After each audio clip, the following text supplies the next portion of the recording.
Hello, everybody. Welcome. And for folks watching on video, hello, I'm Mel Hauser. I use she, they pronouns. I'm the executive director of All Brains Belong. Welcome to Brain Club. Let me share screen and get us oriented to our conversation.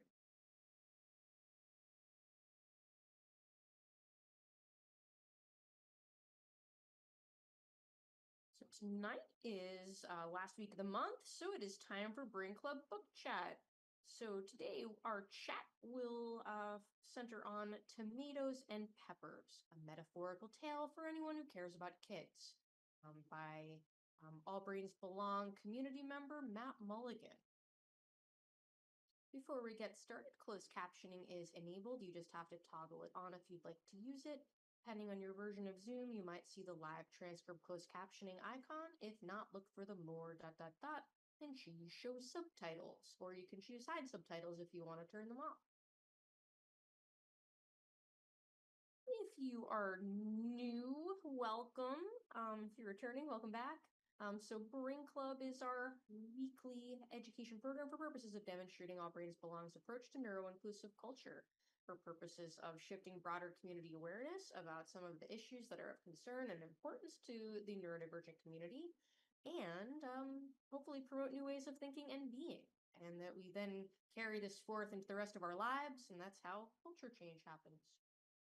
Well, we hope that this is a place where you will feel safe right from the very first time, and we hope you'll feel supported right from the very first time. Brain Club is, in fact, not a support group.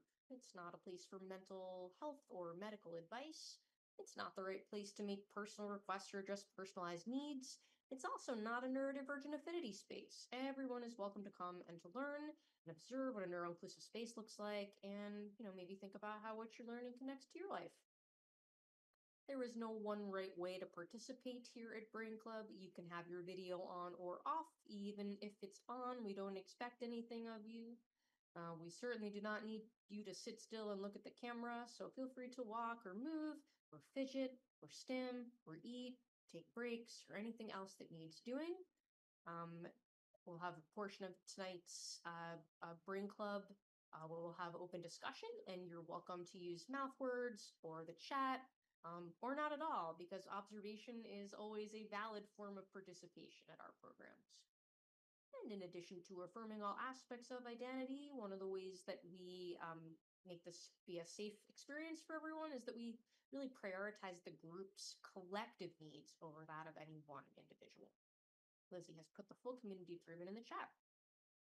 So tonight we have a pre-recorded interview with our author, and he'll read the book to us, and then we have a discussion to follow. This is from from when he joined us live last year, and then we'll have some time for some take-home points and a wrap-up discussion. That is my visual support to make sure I have the chat open where I can see it. So for anybody who wants to use the chat, it is open. Speaking of the chat, you are welcome to use the chat if you'd like to ask questions or comment in the chat about the content of our Brain Club. It's a place where you can maybe validate other people's comments or share how something being shared by someone else has impacted you. It's also a place you could ask questions that our staff can answer. And we just ask that if you're going to use the chat, to please type into the big box, like as shown in this picture here, as opposed to the reply threads, because what ends up happening is the chat bounces up and down, and there are some brains that get dizzy when the things bounce around, myself included. So we just ask that you use the big chat box instead of threads. Thank you. If it's your first time at Brain Club, it's okay not to understand what's happening here. Just keep coming back. It might take several times to figure it out. And we recommend observing the first time or two. And Lizzie's going to put some logistics, frequently asked questions in the chat for some of the things that some people ask when they're new. All right, before we begin, I want to make an announcement. All Brains Belong is now accepting new patients to our medical practice whose insurance is MVP, Medicare, and Blue Cross. This is for you must live in Vermont, and this is our non-primary care track for neurodivergent kids and adults with the all the things constellation of intertwined medical problems. At this time, although we continue to care for our patients with Medicaid, we are not accepting new patients with Medicaid because we are involved in a legal process related to patient privacy. And until we know how that's going to shake out, we are erring on the side of safety and not until we know what we can really offer people as far as strategies to protect patient privacy, we are not able to accept new patients with Vermont Medicaid at this time. Speaking of which, we learned something new this month. We learned that, and this is like everywhere, this is anywhere that anyone is using their health insurance, that insurance companies and sometimes the government can access private health information by billing any medical care to health insurance. This entitles insurance carriers to have access to full medical records. We didn't really know that. We've learned that now. And I think that it's an important part of just like informed consent, that everyone knows this when you're billing your health insurance for anything. So we want to start spreading the word about that and shining a light on that, because I think people need to know what we can demand and expect for privacy of health data. Very stressed out by this. Okay. Back to Brain Club. So all month long, we have been looking at really kind of questioning some of the structures of neuronormative civilization that interfere with many people being able to have access needs met and being able to build a life that works for them. And so that is the focus of this book. So thanks, Lizzie. Lizzie made a slide announcing what next month's Brain Club is. So next month's theme, overcoming loneliness from disconnection to belonging. It's a short month. We do not have Brain Club next week. And so we'll be back July 8th for a series of 3 Brain Clubs about this theme. So Lizzie is gonna put in the chat. Oh, she's already done it. Registration for July Brain Club. Thanks, Lizzie. All right, here we go. So thank you to everyone who has supported Brain Club this month and any month. We could not do this without you, and we are so grateful to be able to come and offer this content to the community, and we could not do this without you. Thank you, Brain Club supporters. All right, so as always, right, we're looking at all the different systems, because there's all these systems that are offered in a one-size-fits-all way, and that is what interferes with many people being able to access them. That's what this book is about. Tomatoes and Peppers by Matt Mulligan. So Matt, our author, and so many of you got to see Matt on our panel last week, looking at meeting one's access needs in employment. Matt is a community-based mental health counselor. He is our former chair of our board of directors and a current member of our professional advisory board. And I look forward to sharing this recording with Matt. All right, I am supposed to minimize this and switch to the next tab. All right, here we go. Thank you. Yeah, so I wanted to start by reading the book, but I wanted to open a little window into my own neurodivergent world. Right now, I do not own a copy of my own book, just because of the way things are. And so I'm using the ebook that I had created, and I had never opened the ebook on Kindle, and I hate the format that it's in. So now I'm going to change the format because I don't find it very accessible. But I do have it in front of me. I can read it, and I will do so. And then I look forward to talking about it. Um, I always like to include the dedication um, to Moment and to Sonia, who is my best friend since I was 17, who both played a huge part in the growth of this tomato. My mother was instrumental in supporting me through I don't know, tens and tens of surgeries as a kid, and she always reminded me what I could do, and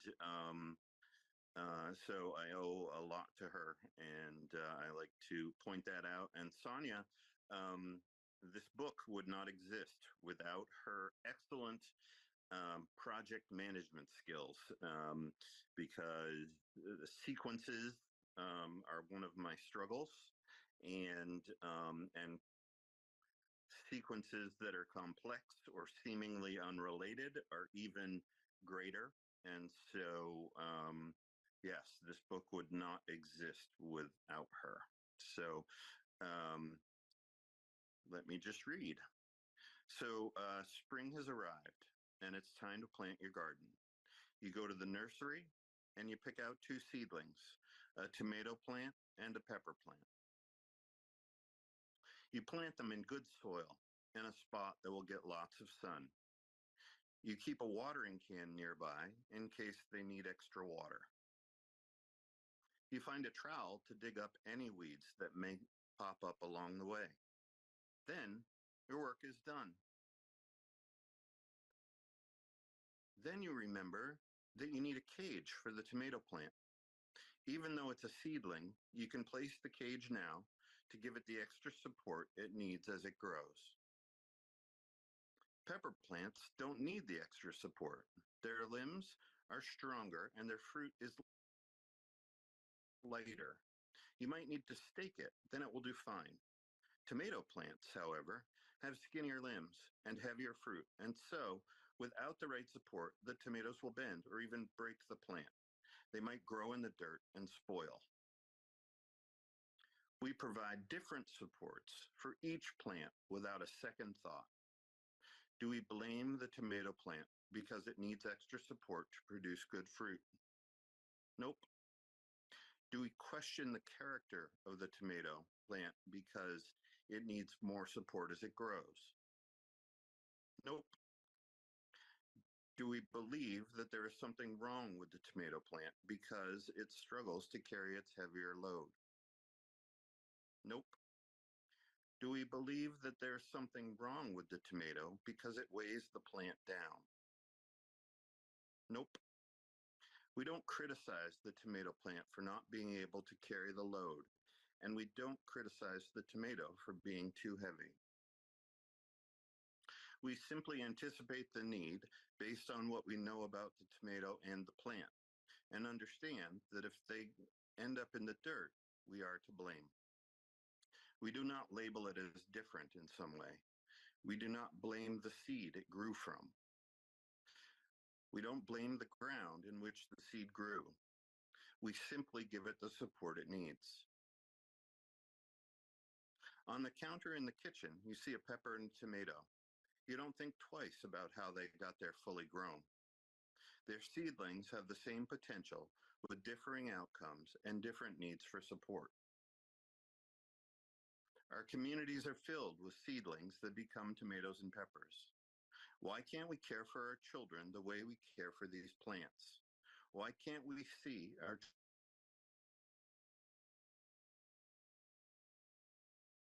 we we need to. Their potential and growth are our work, and with the right supports, an abundant harvest, our promise to keep.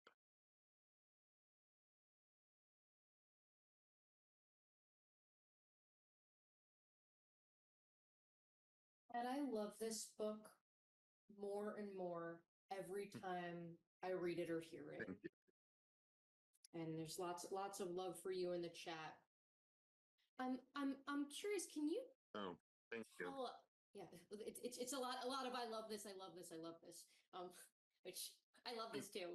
Um, I Yeah. can can you share what you as the author, what are you hoping people take away from this book?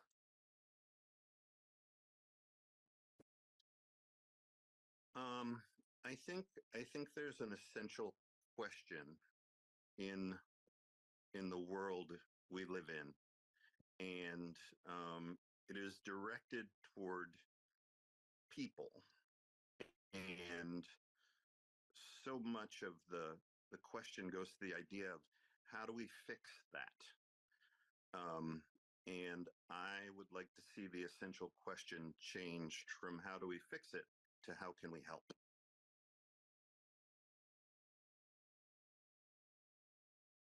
Just letting that sink in. Right, because that where do we how do I fix it? That's the message, right? Like that's the message that so many people are getting from a very, very young age. And I think that that narrative is driven by the healthcare system, perpetuated by the education system. Like it's Mm-hmm. everything. How do I fix Mm-hmm. it?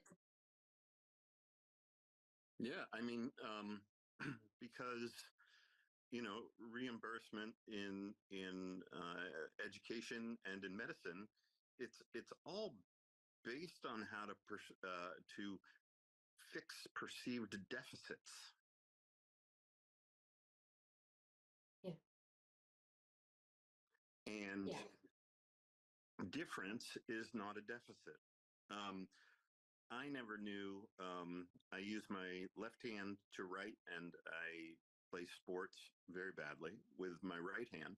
And I never understood what it was. And then I found the term cross dominant. And then I read the medical definition of being cross dominant. And it said it was based on an immature, confused brain that is inefficient. And I'm like, oh, isn't that so expected? When I always just thought it was a sort of superpower. Classic, right? Yeah. Classic. Right. Mm-hmm. Yeah. I would imagine that your personal experiences and the messages that you've gotten throughout your life, I imagine Mm-hmm. that that in some way like contributed to you deciding to write this book. Yeah. Um, yeah, I say I don't blame anybody. Um, I was not diagnosed with my learning disability till I was 42 years old. And then I got accommodations. Learning got much easier, and I got a master's degree. But in every year before that, when I was in school, it was always, why can't you learn this? Why don't you work harder? Are you lazy? What is wrong? What is wrong with you? And I those were a lot of the messages I heard. Of course, it's not all of them. I had wonderfully supportive people in my life too, but our brain stores the negative in a way that puts it right out front. And but at the same time, I grew up in the 70s and 80s. Like, cigarettes might have been healthy. Seatbelts were still new in the 70s, and we still had leaded gas. So we have that was the world that I was formed in, um, um, and so and I like who I am very much. So it's it's the thing though. As I look around the world now, we know so much more, but those very simple explanations that are so easy for our brain and so easy to access um, still leave people apologizing for themselves and their ideas. And that's what I would like to see change. So, I would imagine that this business of like what happens if the tomato were to be blamed and, all of that, the things we don't do, um, Mm-hmm. the things that are being done to people, Yep. what's the connection between what you see as a mental health therapist and the metaphor you use in this book? As a therapist, um, the need to fit in is so fiercely part of who we are as humans, and our ability to observe and note differences in our environment is just as embedded. It was how we survived in the wild for thousands and thousands and thousands of years. Um, so difference and belonging, um, they don't go together fundamentally. And so, um, to make it very precise, as a mental health clinician, when I'm working with people, either people who are feeling other, um, or being othered, um, I like to talk about considering what we are thinking before we speak or act. And it seems like a simple notion, but it is so ingrained in us. We notice everything, and that's absolutely okay. It's 100% of who we are as humans. It's the space after the noticing where so much work can be done. And the ideas that people develop about themselves because they are noticed can also be shifted. And so that's where I see the work. Yeah, it's hard though, right? Because depending Oh, on depending on the environment that you're in, and you know mm-hmm. how much of a mismatch your soil is for your Yeah, growth, right? yeah. You may not even have access to the parts of your brain that allow you to pause. No. Oh no. Well, you don't, because it's about, there's survival happening. It is, and I always said, I think it's imagine a world where a baby was born with a fully developed brain. I don't know if that would be good, but we endure so much before we can process it, before we have perspective. And so, we live through these experiences as children.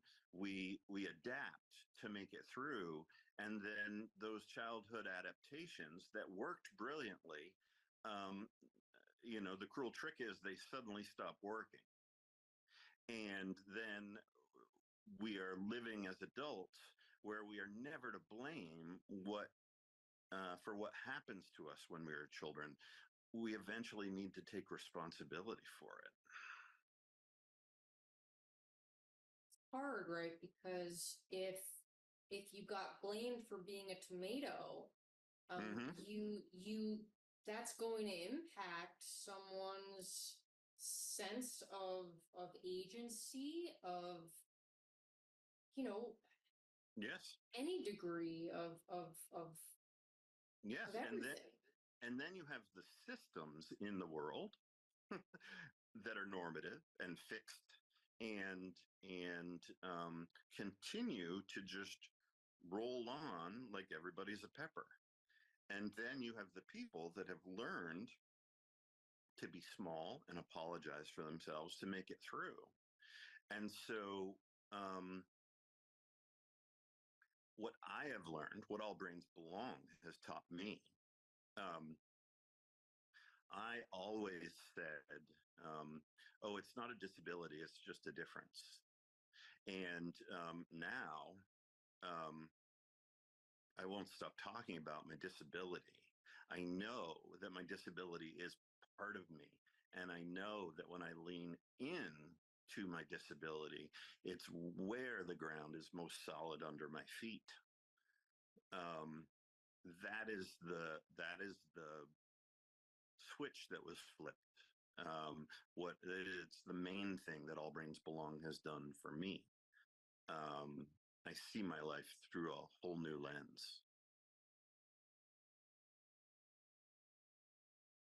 Just want to let that sink in. But it's like part of the unlearning for so many people. So not only Do we have tomatoes recognizing like, what do you just shamed me for being a tomato and didn't give me the cage and didn't give me the right acidity of my soil? Like, what do you mean you did that? Right. But then on top of that, to say, what aspects of discovering my identity as a tomato, like how do you, how all the barriers that interfere with truly understanding one's tomato-ness comes from like what so much of the ableism and the internalized ableism that has set in for all these decades, right? So like disability means something to a lot of people, Yes. that is associated with something that is bad, right? And that's ableism. Yes, and so what another thing I've learned, my ability doesn't end where my disability begins. My abilities begin with my disability. And that's why when I've taken on larger systems, and a lack of equity or lack of access, I learned the term from you, the oblique angle. Um, People rarely see me coming, and then I'm calling them and I'm speaking to them, and I hear how they pause, and that is the superpower. That is the impact that every one of us who processes the world or learns differently enough to be considered neurodivergent, um, we know the way, and and we can lead. And being part of a community to shift one's own self narrative to get you to that place where you recognize that, I think is huge. I want to read for you some comments in the chat and see what you'd say in response to these. So Sierra says, if I think I'm wrong for being a tomato and I push myself so hard to live in a world as a pepper, I might have the same view toward other tomatoes and think, quote, I've lived as a pepper. Other people just need to push through and live like a pepper. Yes, you can choose to do that. um, um, but wow, is that I feel just what comes up in me personally, it just sounds so hard, and um, and that's the way I lived for a very long time, and it never worked. Yes. It Right. never worked. Right. And the freedom that I've found, and the freedom and the strength leaning into my disability and leading with it, um, that is a choice. That is a choice of how to live your life. And I'm not here to tell anybody how to live theirs. But personally, I can't go back. That door has closed. Right, right. And I think that when it comes to learning about some of these things, it requires so much unlearning and so much, really unpacking that internalized ableism. Because the whole trying to live like a pepper thing, that's society bred that, right? So Yeah. so when you recognize it and can it's one thing, but it's like when it creeps up on you that you don't recognize that it's happening. We did a brain club a couple weeks ago with we had panelists talking about their own journey of exploring internalized ableism. Was pretty powerful. Mm-hmm. All right, I'm gonna read you another comment.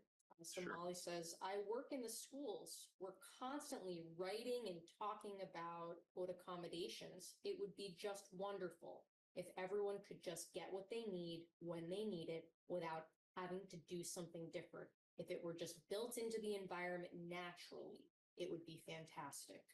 So Molly, you're talking about universal design. Absolutely. Yeah. Like what a world we would live in if we had universal design everywhere.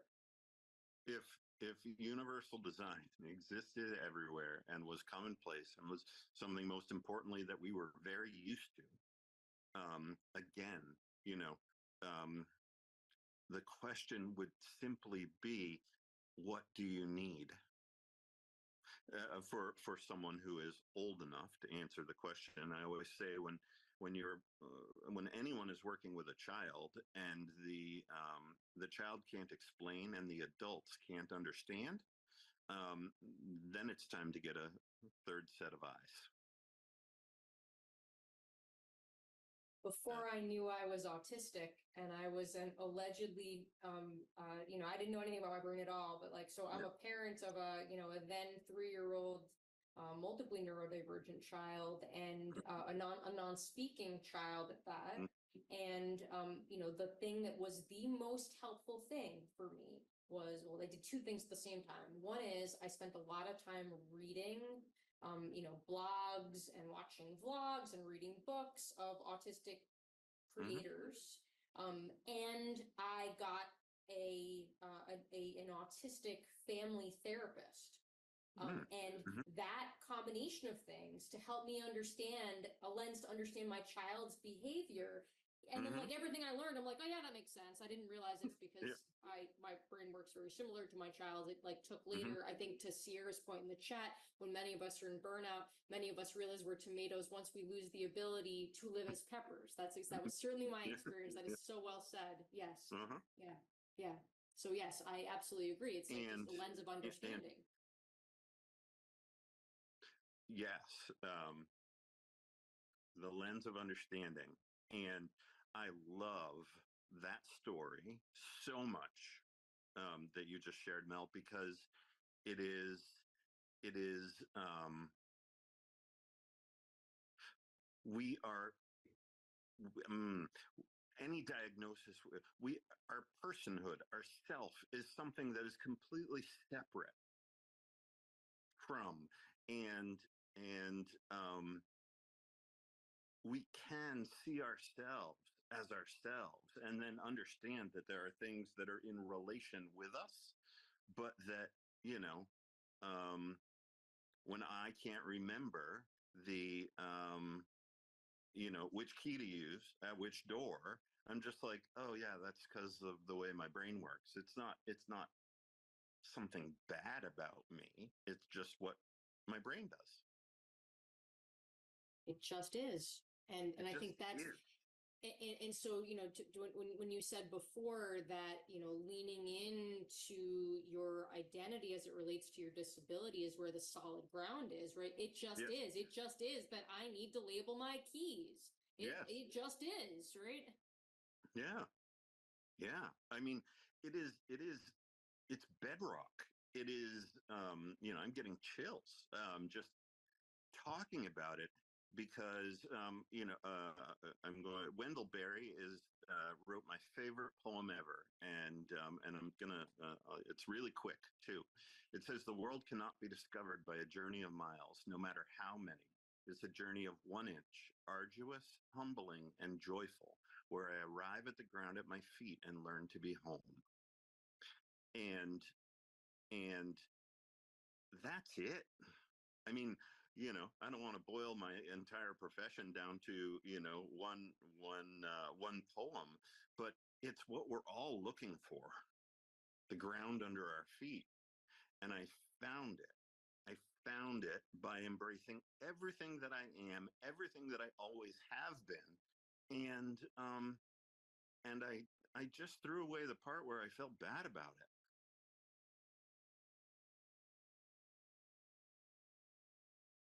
Love And that so, John. that's why I love working with people. On their relationship to their experience. Because often our relationships with our experience are formed by external opinions and assumptions, and those become facts in our head. And then the work in adulthood is to unlearn them.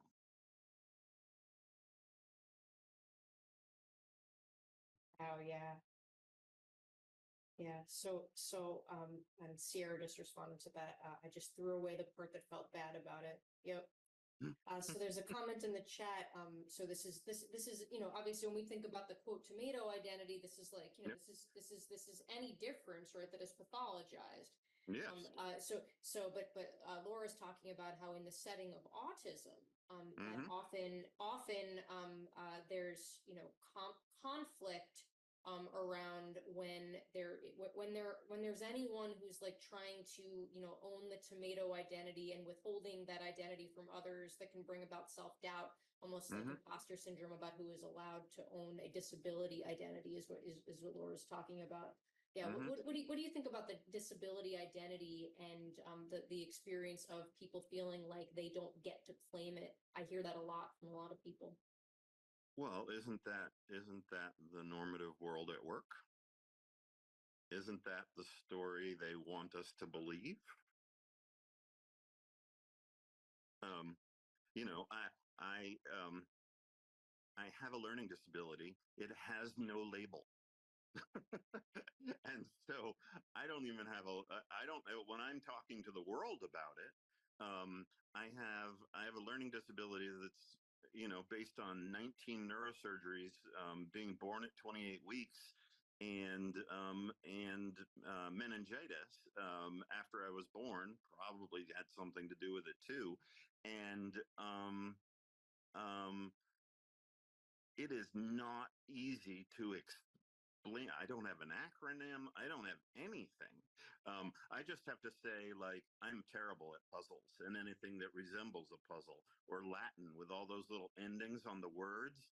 That was a nightmare. And some people find such, the chart. I remember my Latin professor. It's just the chart, Matt.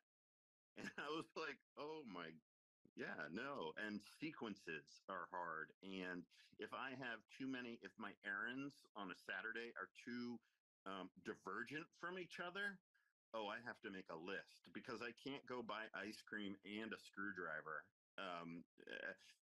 because it just doesn't stick in my brain. But then if I look at a really complex problem, um, or I'm just in conversation with another human, my brain wraps right around that, and I can see it clearly in a way that a lot of other people can't. So, you know, um, I can't. There's no short way to explain how my brain's different. My brainstem twists like a fancy lollipop going up a stick. I mean, it's not supposed to be that way. The neurosurgeon said so. And your journey of embracing that just is, that just is. Yes. Yes, Yeah. the neurosurgeon even said, the medical textbooks, they might say that birth at 28 weeks or earlier, you could have very well survived, being born too early. And he's like, "Is that upsetting?" And I said, "No, because clearly um, I can't die. I just keep on living and keep on going." And so, um, um, it's been a journey from the very, very, very beginning, and I'm very pleased to be um, where I am, and I'm very pleased to be who I am. So everything I've gone through, every single thing has been worth it.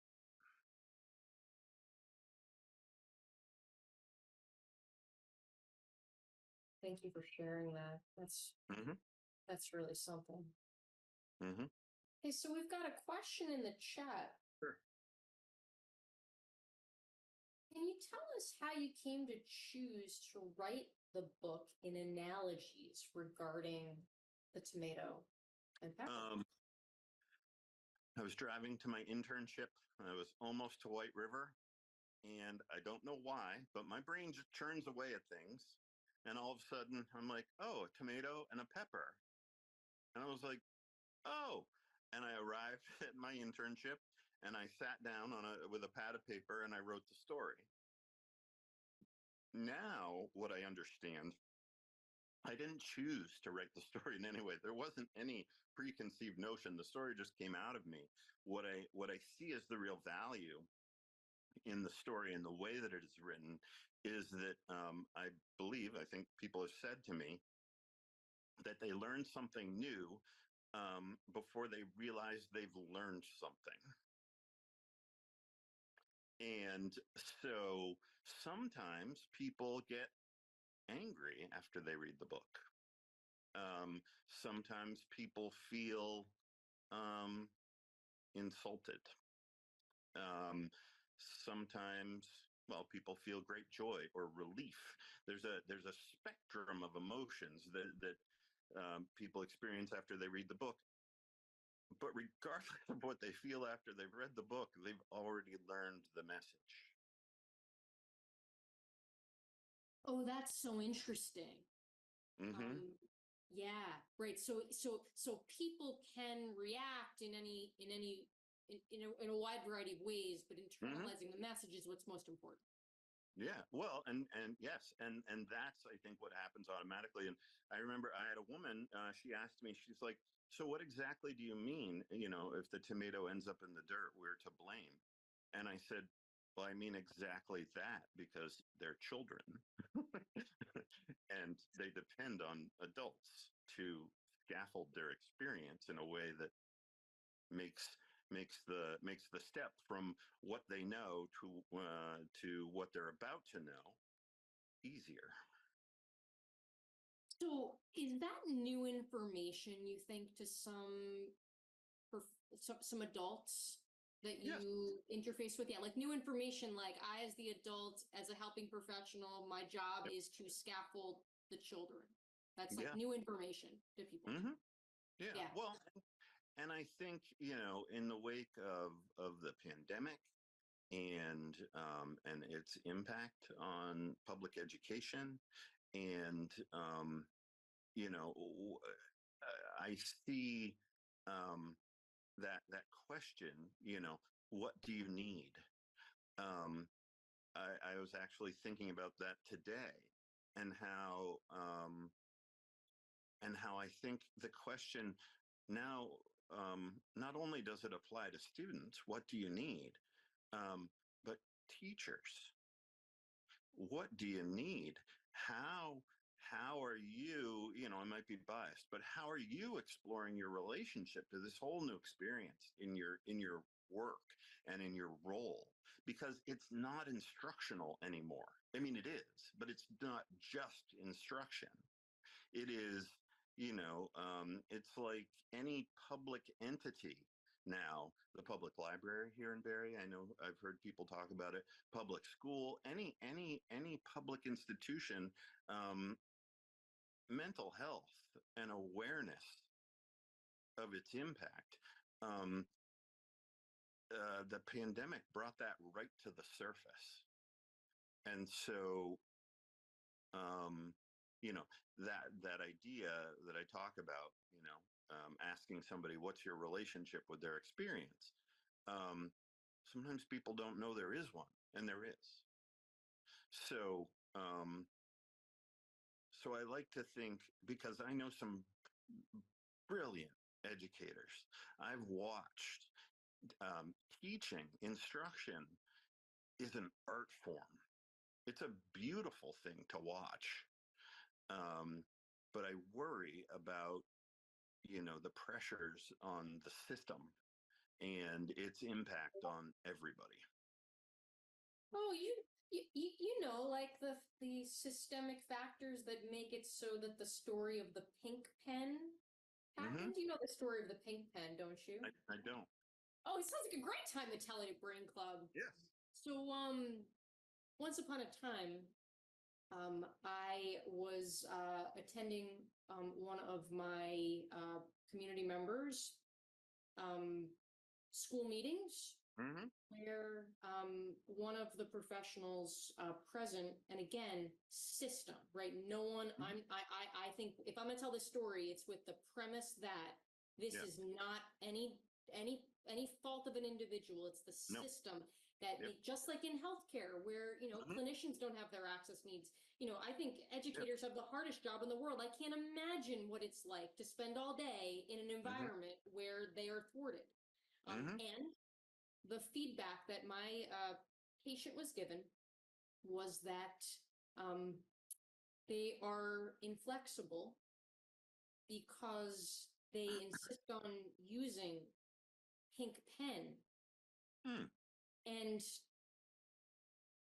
the the person giving feedback uses a red pen to grade papers, and when the child uses a pink pen, the adult has to change pens. Hmm. Hmm. You know, I think about that in two ways, because I work in a school, and but the problem isn't the pen. It's funny. All Brains Belong has helped me understand what are conflicting access needs. They're everywhere. Maybe that teacher, when they look at pink ink on paper, they can't. It's hard for them to read. That's the first thing that came into my head. The second one is that systems are are so rigid. No, you use blue or black ink, and it could be that simple. But All Brains Belong has helped me understand that that teacher might have a really hard time looking at pink ink and not know it. Yes. Yeah. Yes. So in fact, during in real time in the story of the pink pen, my response was, it sounds like we have a conflicting access need situation here. Uh-huh. Mm-hmm. Yep. And what was the response to that? Did people even know what you were speaking of? No, but the child did, and that's all that I cared about. The Okay. child did not internalize that there was something wrong with them. They're a tomato, and they need a pink pen, and that's just how that's gonna go.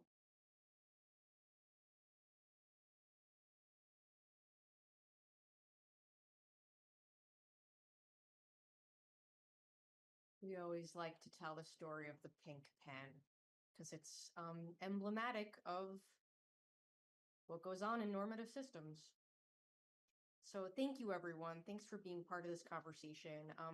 I want to end by just naming something important. I think that we heard in Matt's reflections afterwards, we heard just a lot about like terms being used. And I would just say that like neurodivergent isn't just a description. It's an identity, right? So claiming it for many people is like that's the act of agency. That's the act of resistance. It's a way of saying my brain works differently, and that's not a flaw. It's the rejection of an idea that we all have to think and move and learn and like be in the world in the exact same way in order to be valid. And so like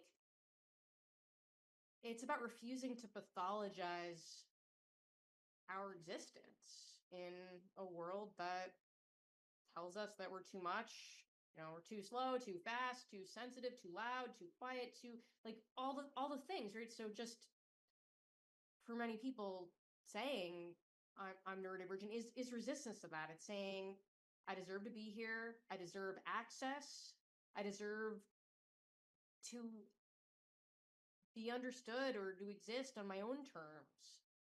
And I think even more than that, it's a way to find each other and hopefully to build something better together.